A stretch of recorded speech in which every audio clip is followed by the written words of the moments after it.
લગન લગન શબ્દ પકડો, પાછળ ગણ આવે લગન. પરણીને ઘણે કોણ આવે તો કે સુહાગન. હવે બબે ગન જેની બાજુમાં પડી હોય એ કઈ પુરુષને નીંદર આવે? હા, અમારી બાજુમાં એક પતિ પત્ની છે ને, એમાં રોજ ઈ બેને ડખો શેમાંથી થાય. ઓલો પતિ એની પત્નીને એમ કે આજે ફિલ્મ જોવા જાવું, તો ઓલી કે માર બાની ટિકિટ લેજો. ઈ કે જ્યાં હોય તારી બા. ઈ કે હરિદ્વાર નાવા જવું હે, તો કે ટ્રેનમાં માર બાની ટિકિટ લેજો.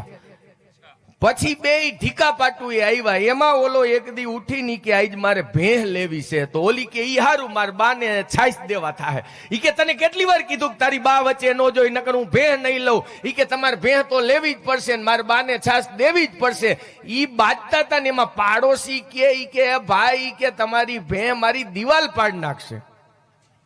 તો કે અમે ક્યાં હજી ભેહ લીધી હે? તો કે એટલે જ કહું છું, તમે હજી ભેહ લીધી નથી ત્યાં આટલી બટાજટી બોલાવો.